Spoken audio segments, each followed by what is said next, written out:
এক নিষ্ঠুর রাজার গল্প। এক দেশের এক রাজা ছিল খুবই কঠোর প্রকৃতির। তার রাজকার্য পরিচালনার জন্য নিয়োজিত ছিল অগণিত রাজকর্মচারী।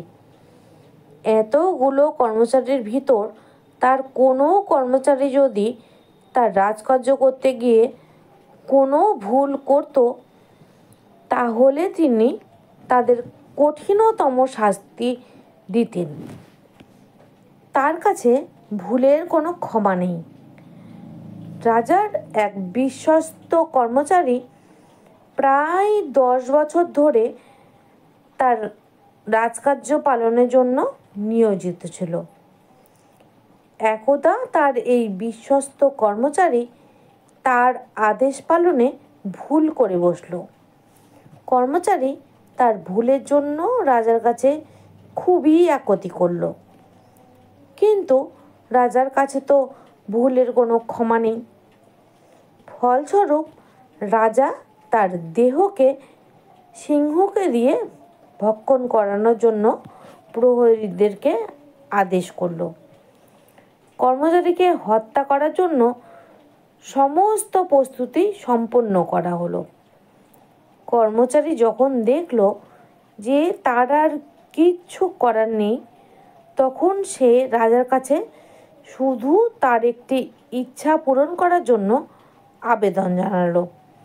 আবেদনটি হলো যে, হুজুর, আমাকে মাত্র 10 দিন সময় দিন।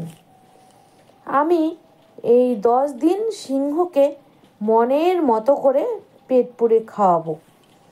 তখন রাজা তার কথা শুনে বলল যে, যেহেতু তুমি আমার দীর্ঘদিনের বিশ্বস্ত কর্মচারী ছিলে, তাই তোমাকে এই 10 দিন সময় দেয়া হলো।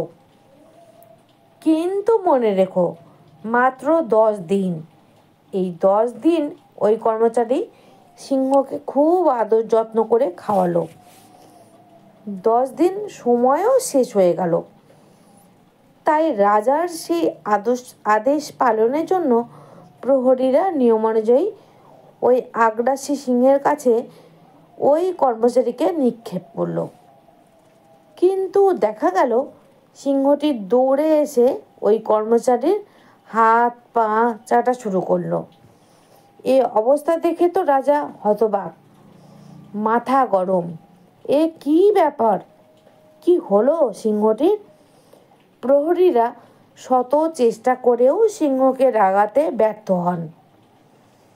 কিছুক্ষণ পরে ওই কর্মচারী উঠে দাঁড়িয়ে রাজাকে বলল যে, মহারাজ, 10 বছর আপনার সেবা করে আমি কি পেলাম? কিছুই পেলাম না।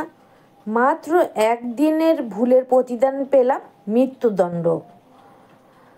আপনার কাছে আমার কোনো মূল্যই নেই।